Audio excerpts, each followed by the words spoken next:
Hallelujah, hallelujah. യേശുവേ ആരാധന, യേശുവേ ആരാധന. സുഭാഷിതങ്ങളുടെ പുസ്തകം 30-ാം അധ്യായം 5-ാം തിരുലിഖിതം. കർത്താവിൻ്റെ ഓരോ വാക്കും സത്യമെന്ന് തെളിയുന്നു. തന്നെ അഭയം പ്രാപിക്കുന്നവർക്ക് അവിടുന്ന് കവചമാണ്. ഈ വചനത്തിന്റെ അത്ഭുത ശക്തിയാൽ നിങ്ങൾക്കേവർക്കും കൃപയും സമാധാനവും. Hallelujah, hallelujah. പ്രിയപ്പെട്ട സഹോദരങ്ങളെ, ഇന്ന് നാം വളരെ ഉന്നതമായ ഈ ദൈവരാജ്യ ശുശ്രൂഷയിൽ പങ്കെടുക്കുമ്പോൾ നമ്മുടെ കുടുംബത്തിൻ്റെ ഒരു അത്ഭുതം, ഒരു ഇടപെടൽ, ദൈവത്തിൻ്റെ ഒരു സ്നേഹം, ദൈവത്തിൻ്റെ ഒരു സ്പർശനം നാം പ്രതീക്ഷിക്കണം. അതിരമ്പുഴ കൺവെൻഷൻ നടക്കുമ്പോൾ മാന്നാനത്തുനിന്നൊരു കുടുംബം അവരുടെ ജീവിതത്തിൽ ദൈവം എങ്ങനെ ഇടപെട്ടു എന്ന് വെളിപ്പെടുത്തുകയുണ്ടായി. എൻ്റെ പേര് ജോസഫ്, മാന്നാനം വീട്ടുപേര് തടത്തിൽ. മാർച്ച് 18-ാം തീയതി ഞാൻ അതിരമ്പുഴ ഞങ്ങളുടെ കുടുംബയോഗത്തിൻ്റെ ഒരു നേർച്ച നടത്തുമായിരുന്നു. 100 തേങ്ങ ഉണ്ടായിരുന്നു പൊട്ടിക്കാൻ. 67 തേങ്ങ പൊട്ടിച്ചപ്പോൾ എൻ്റെ കണ്ണിൻ്റെ ചീളടിച്ച് വലത്തിൽ നിന്ന് നഷ്ടപ്പെട്ടു പോയി. ഉടനെ മെഡിക്കലിൽ പോയി ഓപ്പറേഷൻ ചെയ്തു. തകർന്നു പോയി. അന്ന് പോയി കർത്താവിനെ വിളിക്കുവാണ്. ബുധനാഴ്ച സാധാരണ സമയത്ത് എൻ്റെ കണ്ണിൻ്റെ കാഴ്ച നഷ്ടപ്പെട്ടു. കർത്താവേ നന്ദി, ദൈവമേ നന്ദി, യേശുവേ നന്ദി. ഹല്ലേലൂയ. നിങ്ങൾക്ക് മനസ്സിലായില്ലല്ലോ? ഞാൻ പറഞ്ഞുതരാം. ഈ അപ്പച്ചൻ ഇവിടെ ഒരു നേർച്ച നടത്താൻ വേണ്ടി തേങ്ങ പൊട്ടിച്ചോണ്ടിരിക്കുകയായിരുന്നു. അപ്പോൾ ചിരട്ടയുടെ ചീള് തെറിച്ച് കണ്ണിൻ്റെ ഒരു ഭാഗം പൊളിഞ്ഞു പോയി അല്ലേ? കണ്ണിൻ്റെ കാഴ്ചശക്തി നഷ്ടപ്പെട്ടു പോയി. ഒരു ഭാഗം കൊണ്ട് കണ്ണങ്ങ് പോയി, ചിരട്ട അങ്ങോട്ട് പോയി. കണ്ണിൻ്റെ കാഴ്ചശക്തി നഷ്ടപ്പെട്ടു. മെഡിക്കൽ കോളേജിൽ അഡ്മിറ്റ് ചെയ്തു. പിന്നെ ഓപ്പറേഷന് വിധേയനാക്കി. എന്നിട്ടും കാഴ്ച ശരിയായി കിട്ടിയില്ല. അങ്ങനെ ഇരിക്കുമ്പോൾ ഈ അതിരമ്പുഴ കൺവെൻഷൻ ഈ പള്ളി അങ്കണത്തിലേക്ക് വന്നു. ഈ കൺവെൻഷനിൽ ബുധനാഴ്ച 10,000 ചേർന്ന് യേശുവേ യേശുവേ എന്ന് കരഞ്ഞ് പ്രാർത്ഥിച്ചുകൊണ്ട സമയത്ത് കണ്ണിന് ദൈവം വന്ന് കാഴ്ചശക്തി തിരിച്ചു കൊടുത്ത് അനുഗ്രഹിച്ചു. ഈ കഴിഞ്ഞ ബുധനാഴ്ച നമ്മളെല്ലാവരും പേക്കം എന്ന് പറഞ്ഞ് അങ്ങോട്ടും ഇങ്ങോട്ടും നോക്കിയിരിക്കുമ്പോൾ ചേട്ടൻ യേശുവേ എന്ന് പറഞ്ഞ് വിളിച്ച് വിശ്വാസത്തോടെ പ്രാർത്ഥിച്ച് തൽക്ഷണം ചേട്ടൻ്റെ അടുത്തേക്ക് യേശു അങ്ങ് നടന്നു ചെന്നു. യേശു കണ്ണുകളിൽ തൊട്ട് കണ്ണുകൾക്ക് കാഴ്ചശക്തി പകർന്നു. Praise the Lord. കർത്താവ് അനുഗ്രഹിച്ച് നന്നായിട്ട് ഇടതോടും വലതോടും നന്നായിട്ട് നാടി കൈയടിച്ച് ദൈവത്തെ മാത്രപ്പെടുത്തി.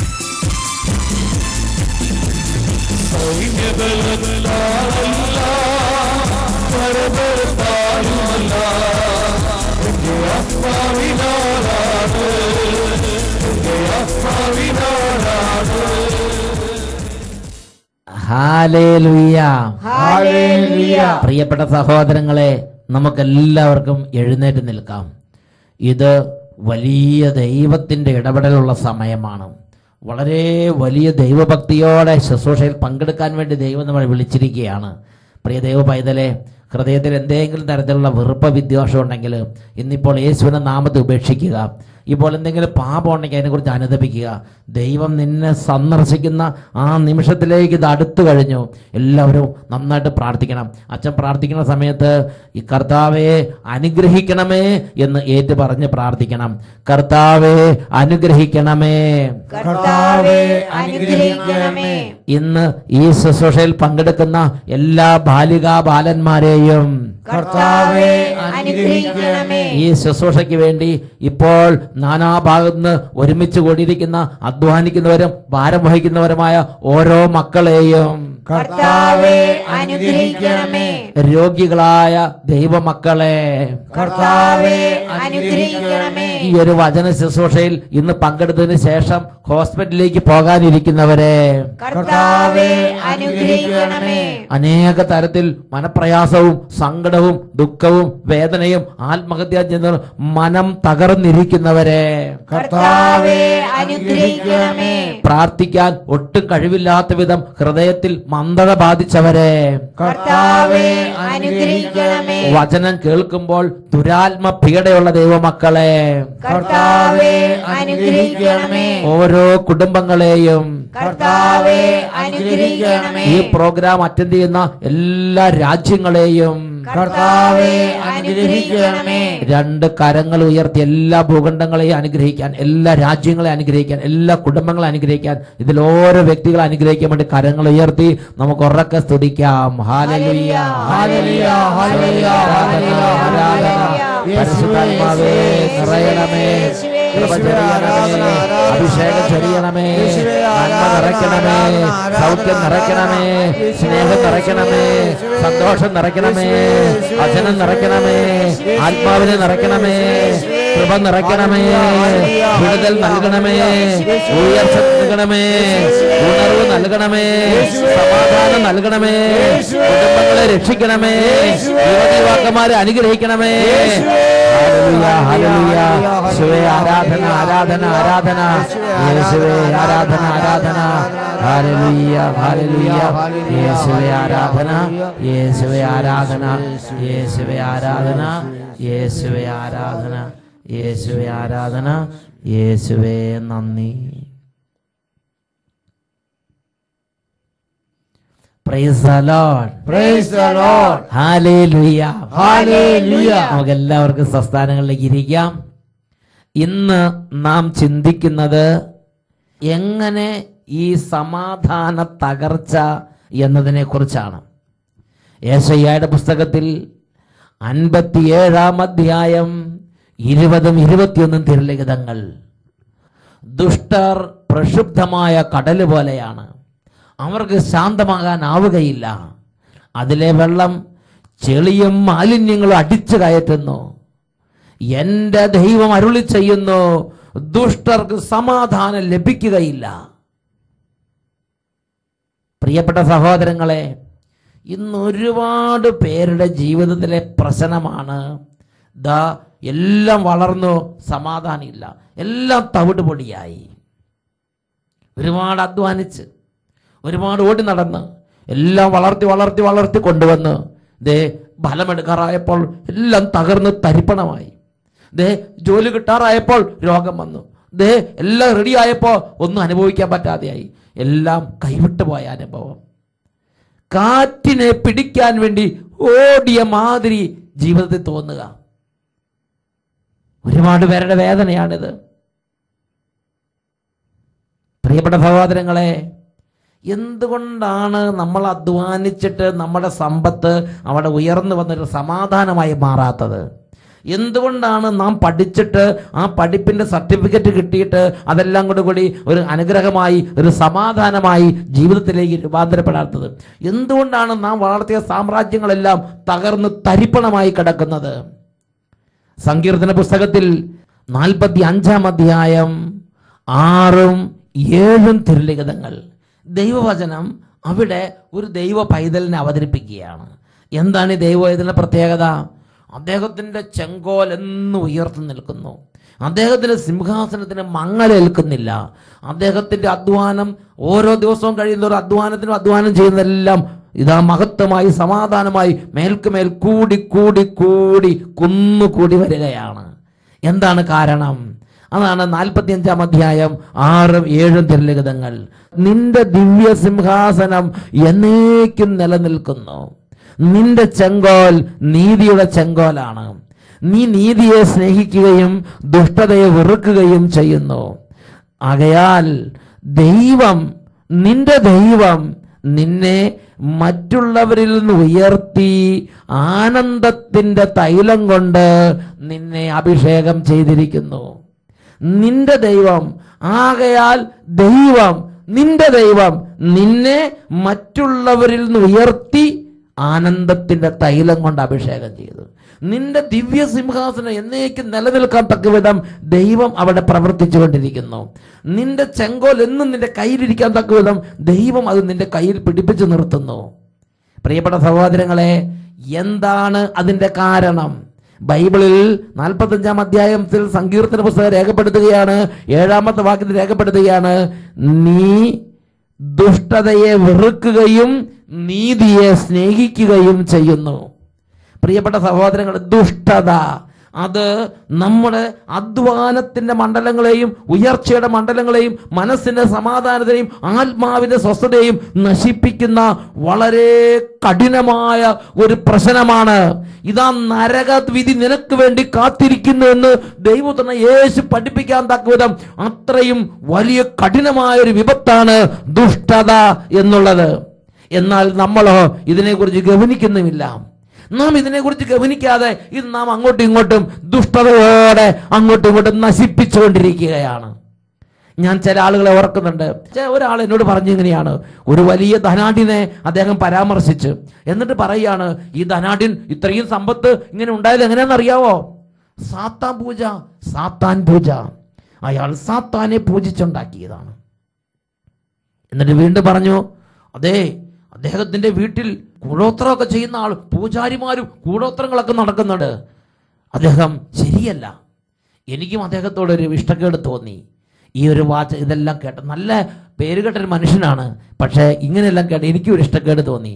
ഞാൻ ഒരു നാൾ അദ്ദേഹത്തെ വ്യക്തിപരമായി സംസാരിച്ച് ഞാൻ ആ ധനാഢ്യനുമായി വ്യക്തിപരമായി കാര്യങ്ങൾ ചോദിച്ചറിഞ്ഞ് അപ്പോഴാണ് എനിക്ക് മനസ്സിലായത്, ദൈവത്തിൻ്റെ തിരുമുമ്പിൽ ദശാംശം കൊടുത്തും ദേവാലയ കർമ്മങ്ങൾ അനുഷ്ഠിച്ചും വിശുദ്ധ ജീവിതം നയിച്ചും തൊഴിലാളികളെ സ്നേഹിച്ചും എല്ലാം നീതിയോടെ ചെയ്ത് ഒരുപാട് ദാനധർമ്മം ചെയ്ത് അങ്ങനെ വലിയ ധർമ്മിഷ്ഠനായ ഒരു വ്യക്തിയായിരുന്നു അദ്ദേഹം. പക്ഷേ അദ്ദേഹത്തെക്കുറിച്ച് എൻ്റെ ചെവിയിലേക്ക് ആ ഒരു മനുഷ്യൻ ഈ ദുഷ്ടത മനഃപൂർവ്വം പറഞ്ഞു പിടിപ്പിച്ച്. പ്രിയപ്പെട്ട സഹോദരൻ, ഞാൻ പിന്നീട് തിരിഞ്ഞു ചിന്തിച്ച് എന്തുകൊണ്ടാണ് ഈ മനുഷ്യൻ വെറുതെ ആ ധനാഢ്യനെ കുറിച്ച് ഇത്രമാത്രം ദുഷ്ടത എൻ്റെ ചെവിയിലേക്ക് പറഞ്ഞത്? എങ്ങനെ അയാൾക്ക് ആ വ്യക്തിയെക്കുറിച്ച് ഇങ്ങനെ ദുഷ്ടത പറയാൻ, ഇങ്ങനെ ദുഷി പറയാൻ സാധിച്ച്? ദൈവത്തിന്റെ വചനം പഠിപ്പിക്കുകയാണ്, ഹൃദയത്തിന്റെ ഉള്ളിൽ കിടക്കുന്ന ദുഷ്ടത തന്നെ. ഞാൻ വേറൊരു വ്യക്തിയെ എന്നോട് സംസാരിച്ചപ്പോൾ പറയേണ്ടത് ഞാൻ കേട്ടു.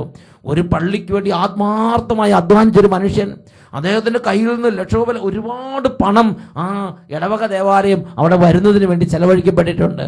ആ മനുഷ്യനെ കുറിച്ച് പറയുകയാണെ, കോടികൾ തട്ടിയിട്ടുണ്ട്, കോടികൾ വെട്ടിയിട്ടുണ്ട്. നോക്കുക, യാതൊരു തരത്തിലുള്ള മാനദണ്ഡമില്ല, മനസ്സാക്ഷിയില്ലാതെ ദുഷ്ടത അയാളുടെ വായിൽ നിന്ന് അങ്ങോട്ട്, ഈ ടാർ വീപ്പയിൽ നിന്ന് ടാർ അങ്ങോട്ട് പുറത്തേക്ക് ഒഴുകണത് പോലെ അയാളുടെ വായിൽ നിന്ന് ദുഷ്ടത വമിക്കുക. ഈ അഗ്നിപർവ്വതത്തിന്റെ ലാവ പുറത്തു കഴിഞ്ഞാൽ അഗ്നിപർവ്വതത്തിൽ ലാവ ഒഴുകണത് പോലെ ഇയാളുടെ വായിൽ നിന്ന് ദുഷ്ടത വമിക്കുക. ഒരു നന്മ കണ്ടാൽ അത് നന്മയായിട്ട് അംഗീകരിക്കാൻ പറ്റുന്നില്ല. ഒരു നന്മ കണ്ടാൽ അത് സന്തോഷിക്കാൻ പറ്റുന്നില്ല. അതിനെ തിന്മയായി ചിത്രീകരിച്ച്, അതിനെ തിന്മയായി പ്രചരിപ്പിച്ച്, അതിനെക്കുറിച്ച് കിംവദന്തികൾ പറഞ്ഞു വരത്തി അതിൽ സന്തോഷിക്കുന്ന വളരെ കഠിനമായ ചില ജീവിത രീതികൾ ചില മനുഷ്യർ അവലംബിച്ചുകൊണ്ടിരിക്കുന്നുണ്ട്. ഒരുപക്ഷെ അറിയാതെ നമ്മളും ആ ഒരു ജീവിതത്തിന് ഉടമയാണെങ്കിൽ, പ്രിയ ദൈവമക്കളെ, ഈ വചനം കേൾക്കുന്ന ഈ സമയം ആത്മശോധന ചെയ്യണം. ഇത് നരകത്തി കൊണ്ടുവരുന്ന പാപമാണ്.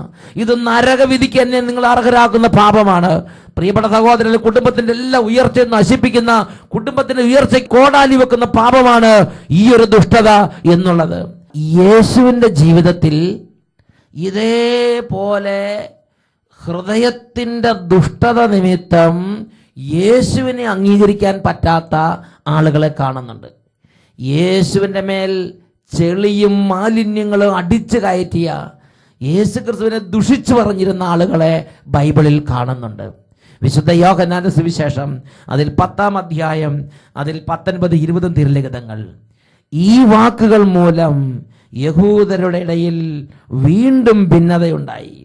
അവന് പിശാചുണ്ട്, അവന് ഭ്രാന്താണ്, അവനെ എന്തിനും നാം കേൾക്കണം എന്നിങ്ങനെ അവരിൽ വളരെ പേർ പറഞ്ഞു. നോക്ക്, യേശു നല്ല കാര്യങ്ങൾ ചെയ്തു പോവുകയാണ്. പിതാവിൻ്റെ പ്രവൃത്തികൾ ചെയ്ത് കടന്നു പോകുന്ന യേശുവിനെയാണ് ബൈബിളിൽ കാണുന്നത്. പിതാവിൽ നിന്ന് കേൾക്കുകയും പിതാവിൽ കാണുകയും ചെയ്യുന്നത് പറയുകയും പ്രവർത്തിക്കുന്ന യേശുവിനെയാണ് ബൈബിളിൽ കാണുന്നത്. എന്നാൽ ആ യേശുവിനെ കണ്ടപ്പോൾ ഹൃദയം കൊണ്ട് അങ്ങ് അംഗീകരിക്കാൻ പറ്റുന്നില്ല, അതങ്ങോട്ട് മനസ്സിലാക്കാൻ പറ്റുന്നില്ല, അതിനെ അങ്ങോട്ട് സ്നേഹിക്കാൻ പറ്റുന്നില്ല. അവന് ഭ്രാന്താണ്, അവന് പിശാചുണ്ട്. ഇങ്ങനെ ദുഷിവാക്കുകൾ കൊണ്ട് യേശുവിനെ കുറിച്ച് കിംവദന്തി പരത്തുന്ന പലരെയും ബൈബിളിൽ നമ്മൾ കാണുന്നുണ്ട്. വീണ്ടും വിശുദ്ധ യോഹന്നാന്റെ സുവിശേഷം 10-ാം അധ്യായം 31-ാം വാക്യം, യഹൂദർ അവനെ എറിയാൻ വീണ്ടും കല്ലുകൾ എടുത്തു. അതിൻ്റെ അർത്ഥം ഇതിനു മുമ്പ് പലതവണ എറിഞ്ഞു കൊല്ലം കല്ല് എടുത്തിട്ടുണ്ട്. എറിയുന്നതിനാ ദ്രോഹിക്കാൻ, അപമാനിക്കാൻ. യഹൂദർ അവനെ എറിയാൻ വീണ്ടും കല്ലുകൾ എടുത്തു.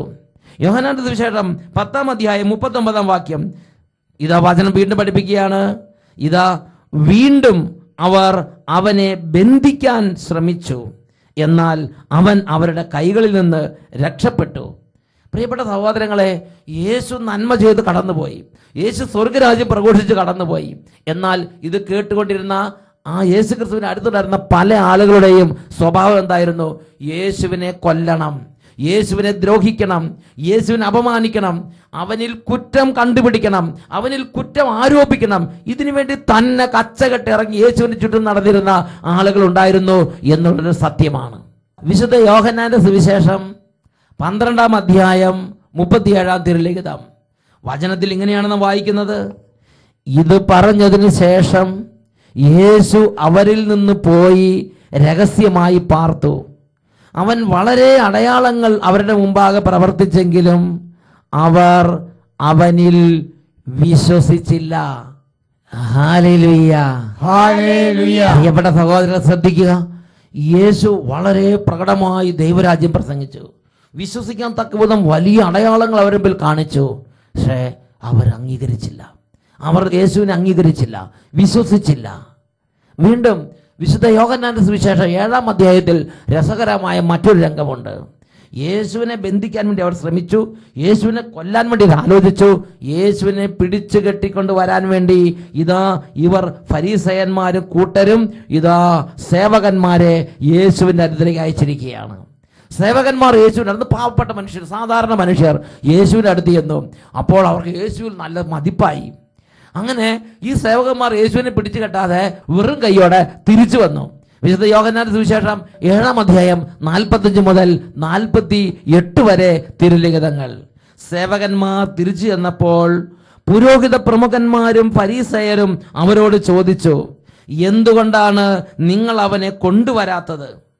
അവർ മറുപടി പറഞ്ഞു, അവനെ പോലെ ആരും ഇന്നു വരെ സംസാരിച്ചിട്ടില്ല. അപ്പോൾ ഫരീസയർ അവരോട് ചോദിച്ചു, നിങ്ങളും വഞ്ചിതരായോ? അധികാരികളിലോ ഫരീസയരിലോ ആരെങ്കിലും അവനെ വിശ്വസിച്ചിട്ടുണ്ടോ? അപ്പോൾ നിങ്ങൾ മനസ്സിലാക്കണം, ആരാണ് കുറ്റം ആരോപിക്കാൻ വേണ്ടി നടന്നത്? ആരാണ് അവനെ അവിശ്വസിച്ചത്? സാധാരണ ജനമല്ല. അധികാരികളിലും ഫരീസയരിലും ആരെങ്കിലും അവനെ വിശ്വസിച്ചിട്ടുണ്ടോ? അവർ ചോദിക്കുകയാണ്. പ്രിയപ്പെട്ട സഹോദരങ്ങളെ, ഇതാണ് യേശുവിന്റെ ചുറ്റും കൂടിയ ഫരീസയ പ്രമുഖന്മാരുടെ, പുരോഹിത പ്രമുഖന്മാരുടെ, അങ്ങനെയുള്ള ഒരു കൂട്ടം ആളുകളുടെ മനസ്സിന്റെ സ്ഥിതി. എന്തുകൊണ്ടാണ് അവർക്ക് ഇങ്ങനെ യേശുവിനെ അംഗീകരിക്കാൻ പറ്റാതെ, യേശുവിനെ കുറിച്ച് കലുമിനി പറഞ്ഞ്, യേശുവിനെ കുറിച്ച് ദുഷി പറഞ്ഞ്, അപവാദം പറഞ്ഞ്, യേശുവിനെ കൊല്ലണം എന്ന ആഗ്രഹത്തോടെ എന്തുകൊണ്ടാണ് അവർ നടന്നത്?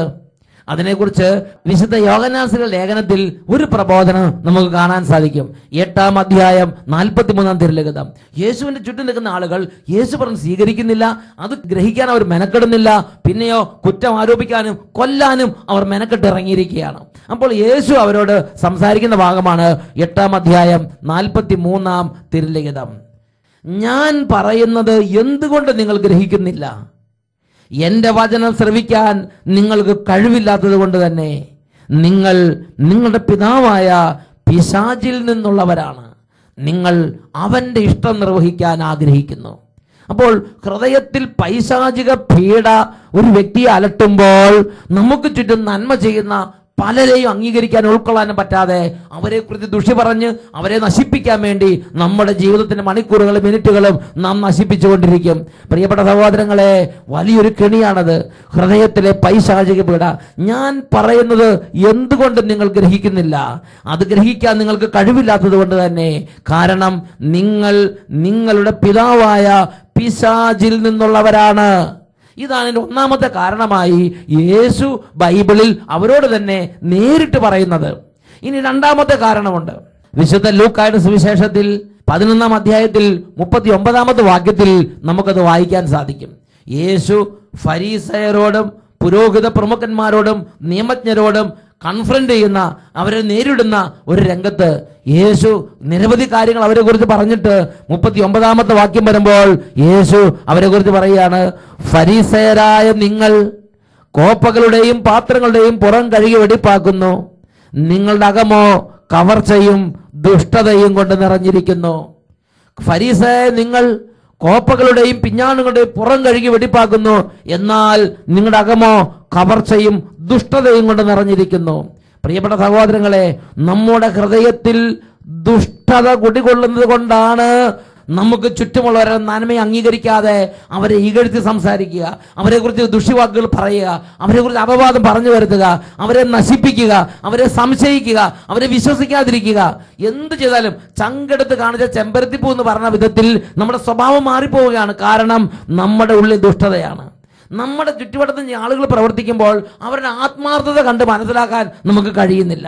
അതിൻ്റെ കുരുട്ടുബുദ്ധി നമ്മൾ പ്രവർത്തിക്കുകയാണ്. പ്രിയപ്പെട്ട സഹോദരങ്ങളെ, യേശു പറയാണ്, ഫരീസയരായ നിങ്ങൾ നിങ്ങളുടെ ഹൃദയത്തെ വിശുദ്ധമാക്കാൻ ഉത്സാഹിക്കുന്നില്ല, അത് ആർത്തിയും കവർച്ചയും ദുഷ്ടതയും കൊണ്ട് നിറഞ്ഞിരിക്കുന്നു എന്ന് പറയുകയാണ്. മാത്രമല്ല യേശു തുടർന്ന് ഇതിനെക്കുറിച്ച് പഠിപ്പിക്കുന്നുണ്ട്. ഈ ഒരു കാര്യത്തെക്കുറിച്ച് വിശുദ്ധ മത്തായി ശ്ലീഹയുടെ സുവിശേഷത്തിൽ 23-ാം അധ്യായത്തിൽ 33-ാമത്തെ വാക്യം നമ്മൾ വായിക്കുന്നത് എങ്ങനെയാണ്? സർപ്പങ്ങളെ, അണലി സന്തതികളെ, നരകവിധിയിൽ നിന്ന് നിങ്ങൾക്ക് എങ്ങനെ ഒഴിഞ്ഞു മാറാൻ കഴിയും? നിങ്ങൾക്ക് വേണ്ടി നരകവിധി കാത്തിരിക്കുന്നു എന്ന് യേശു അവിടെ പഠിപ്പിക്കുകയാണ്. തുടർന്ന് 35-ാമത്തെ വാക്യത്തിൽ വീണ്ടും യേശു പഠിപ്പിക്കുകയാണ്, അങ്ങനെ നിരപരാധനായ ആബേലിന്റെ രക്തം മുതൽ ദേവാലയത്തിന് ബലിപീഠത്തിന് മധ്യേ വെച്ച് നിങ്ങൾ വധിച്ച ബറാക്കിയുടെ പുത്രനായ സക്കറിയയുടെ രക്തം വരെ ഭൂമിയിൽ ചൊരിയപ്പെട്ട എല്ലാ നീതിമാന്മാരുടെ രക്തം നിങ്ങളുടെ മേൽ നിപതിക്കും, നിങ്ങളുടെ തലയിൽ തന്നെ അത് പതിക്കും എന്ന് യേശു തന്റെ മുമ്പിലുണ്ടായിരുന്ന ഈ ഫരിസയ പ്രമുഖന്മാരോട് പറയുകയാണ്. പ്രിയപ്പെട്ട സഹോദരങ്ങളെ, ഇന്നത്തെ ഈ കാലഘട്ടത്തിൽ നാം ജീവിക്കുന്ന ഈ അന്തരീക്ഷത്തിൽ നമ്മൾ നന്നായിട്ട് ചിന്തിച്ചു നോക്കണം. നമ്മുടെ ഹൃദയം ഇതുപോലെ ദുഷ്ടത നിറഞ്ഞ് മറ്റുള്ളവരെ അംഗീകരിക്കാൻ പറ്റാത്തൊരു സ്ഥിതിയാണോ? നമ്മുടെ കുടുംബത്തിൽ നമ്മുടെ അമ്മ ഇത്രയും ആത്മാർത്ഥത അധ്വാനിച്ചിട്ട് ആ അമ്മയുടെ നന്മ അംഗീകരിക്കാൻ പറ്റാത്ത വിധം ഹൃദയത്തിൽ ദുഷ്ടത നിറഞ്ഞോ? നമ്മുടെ അപ്പൻ ഈ കണ്ട വിധത്തിലൊക്കെ അധ്വാനിച്ചിട്ട് ഒരുപക്ഷെ ആത്മാർത്ഥമായി അധ്വാനിച്ചപ്പോൾ കുറച്ച് പാളിച്ചകളും പരാജയങ്ങളും വന്നിട്ടുണ്ടാകാം. എന്നാൽ എപ്പോഴും ആ നിറയെ കുറ്റവാക്കുകൾ പറഞ്ഞ് കുത്തുവാക്കുകൾ പറഞ്ഞ് അപ്പനെ കുറ്റപ്പെടുത്തുന്ന ആ പ്രകൃതമാണോ? അതോ അപ്പനിലൂടെ ദൈവം ചൊരിഞ്ഞ നന്മ കണ്ട് ദൈവത്തിന് നന്ദി പറയുന്ന ആ ഒരു രീതിയാണ് നമുക്കുള്ളത്? ചിന്തിക്കണം. നമ്മുടെ ഇടവക വികാരിയച്ഛൻ, നമ്മുടെ ചുറ്റുമുള്ള നമ്മുടെ അധ്യാപകര്, നമ്മുടെ സ്കൂള്, ഏതെങ്കിലും സ്കൂള് കാണുമ്പോൾ, ഏതെങ്കിലും ഒരു കാര്യം കാണുമ്പോൾ അതിന്റെ നന്മയെ അംഗീകരിക്കാൻ പറ്റുന്നുണ്ടോ? ഞാൻ നിങ്ങൾ ചിന്തിക്കണം. പ്രിയപ്പെട്ട സഹോദരങ്ങളെ, നമ്മുടെ ഉള്ളിൽ ദുഷ്ടതയുണ്ടെങ്കിൽ ഒരാളുടെ നന്മയെ അംഗീകരിക്കാൻ നമുക്ക് കഴിയുകയില്ല. ഈ സമയം നമുക്ക് എഴുന്നേറ്റ് നിൽക്കാം. യെശയ്യാ പ്രവചനത്തിൽ 57-ാം അധ്യായത്തിൽ 20-21 തിരുലിഖിതങ്ങൾ വചനം പഠിപ്പിക്കുന്നു, ദുഷ്ടർ പ്രക്ഷുബ്ധമായ കടല് പോലെയാണ്, അവർക്ക് ശാന്തമാകാനാവുകയില്ല, ചെളിയും മാലിന്യങ്ങളും അവർ അടിച്ചു കയറ്റുന്നു, ദുഷ്ടർക്ക് സമാധാനം ലഭിക്കുകയില്ല. നാം ഈ വിധം ജീവിച്ചാൽ നരകവിധിയിൽ നിന്ന് ഒഴിഞ്ഞു മാറാൻ മാറ്റുന്നത് മാത്രമല്ല, ഈ ഭൂമിയിൽ നമ്മുടെ സിംഹാസനങ്ങൾ തകിടം മറിഞ്ഞു വീഴും. ഈ ഭൂമിയിൽ നമുക്ക് സമാധാനം അനുഭവിക്കാൻ കഴിയുകയില്ല. ഈ ഭൂമിയിൽ ദൈവം നമ്മളെ ഉയർത്തും, ദൈവം നമ്മളെ അനുഗ്രഹിക്കുന്ന ആ ഒരു സന്തോഷം അനുഭവിക്കാൻ കഴിയാത്ത വിധം നശിച്ചുപോയ ജീവിതങ്ങളായി നമ്മുടെ ജീവിതം രൂപാന്തരപ്പെടുമെന്ന് തന്നെയാണ് തിരുലിഖിതം നമ്മെ പഠിപ്പിക്കുന്നത്. രണ്ട് കരങ്ങൾ ദൈവസന്നിധിയിലേക്ക് ഉയർത്താം, കർത്താവിനോട് പ്രാർത്ഥിക്കാം. ക്രയവിക്രയങ്ങൾക്കിടയിലൂടെ സാവകാശം ജീവിതത്തിലേക്ക് കടന്നുകൂടിക്കൊണ്ടിരിക്കുന്ന ദുഷ്ടതയെ തിരിച്ചറിയാൻ, ദുഷ്ടതയുടെ എല്ലാ ലാഞ്ചനങ്ങളും തിരിച്ചറിയാൻ, ദൈവമേ ഹൃദയത്തെ കഴുകി ശുദ്ധമാക്കാൻ, നിഷ്കളങ്കമായൊരു ഹൃദയം, നീതിയെ സ്നേഹിക്കുന്നൊരു ഹൃദയം അത് ഞങ്ങൾക്ക് ലഭിക്കാൻ വേണ്ടി ഓ ദൈവമേ പരിശുദ്ധാത്മാവിനെ അയക്കണമേ. കരങ്ങൾ ഉയർത്തി സ്തുതിക്കുന്നു. Hallelujah, hallelujah, hallelujah. ആരാധന, ആരാധന, ആരാധന. ഓ ദൈവമേ, ഇന്ന് ഈ ശുശ്രൂഷയിൽ പങ്കെടുക്കുന്ന എല്ലാ കുടുംബങ്ങൾക്ക് വേണ്ടി പ്രാർത്ഥിക്കുന്നു. ഓരോ മകനും മകൾക്ക് വേണ്ടി പ്രാർത്ഥിക്കുന്നു. കർത്താവേ, ഹൃദയത്തിന്റെ ദുഷ്ടതയെ കഴുകിക്കളയാൻ, ദുഷ്ടതയുടെ കെട്ടുകൾ പൊട്ടിക്കാൻ, സഹോദരങ്ങളുടെ നന്മ കാണാൻ, അത് പറയാൻ, അത് അംഗീകരിക്കാൻ, അത് പ്രചരിപ്പിക്കാൻ ഓ നീതിയെ സ്നേഹിക്കുന്ന ഹൃദയം നൽകണമേ. ഹല്ലേലൂയ, ആരാധന, ആരാധന.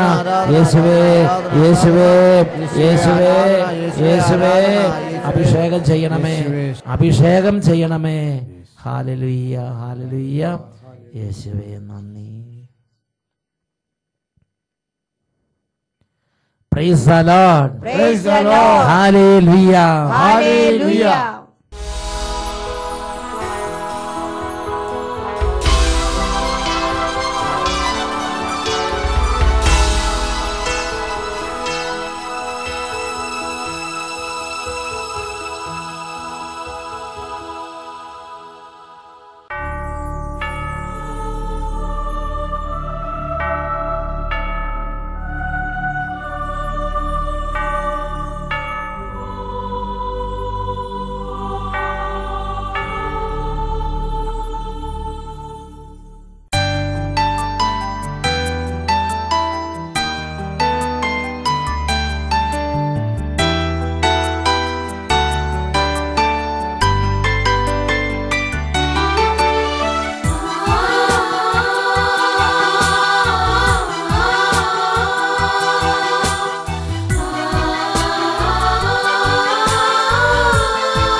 ദിവ്യകാരുണ്യമായെൻ്റെ ഉള്ളിൽ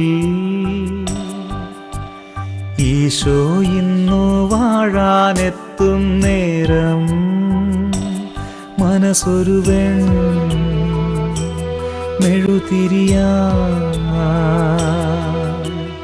ഉരുകിത്തെളിയും നാഥനെ വരവേൽക്കാനായി മനസ്സൊരുവൻ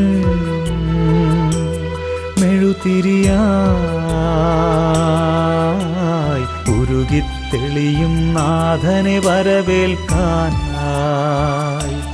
വാവാ എൻ്റെ ഈശോയേ, വാവാ എൻ്റെ ഈശോയേ, എൻ്റെ ജീവൻ തേടും പുണ്യം നീയാണല്ലോ. സ്നേഹമേ,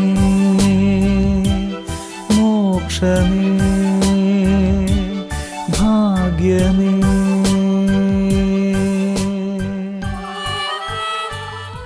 ഹല്ലേലൂയ. Hallelujah. ഈ നിമിഷങ്ങളിൽ രാജാതിരാജാവായ യേശുവിൻ്റെ മുമ്പിൽ നമ്മുടെ ഓരോ കുടുംബത്തിൻ്റെ അവസ്ഥകളെ സമർപ്പിക്കാം. രോഗ അവസ്ഥയെ യേശുവിനോട് ഏറ്റുപറയുക. കടബാധ്യതയും വലിയ പ്രയാസങ്ങളുള്ളവർ അവരവരുടെ ഹൃദയത്തിൻ്റെ അവസ്ഥകളെ ഏറ്റുപറയുക. രണ്ട് കരങ്ങളും യേശുവിൻ്റെ സന്നിധിയിലേക്ക് ഉയർത്തി വലിയ സ്നേഹത്തോടെ വലിയ വിശ്വാസത്തോടെ യേശുവിനെ ആരാധിക്കട്ടെ. Hallelujah, hallelujah. യേശുവേ ആരാധന, ആരാധന. യേശുവേ ആരാധന. കുടുംബങ്ങളെ സ്പർശിക്കണമേ, ജീവിതങ്ങളെ സ്പർശിക്കണമേ, അന്ധകാരങ്ങളിൽ നിന്ന് രക്ഷിക്കണമേ, പൈശാചി പീഡകളിൽ നിന്ന് മോചിപ്പിക്കണമേ. യേശുവേ ആരാധന, യേശുവേ ആരാധന, യേശുവേ യേശുവേ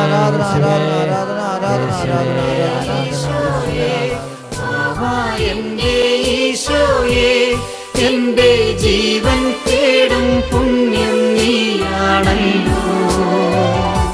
സ്നേഹമേ, മോക്ഷമേ,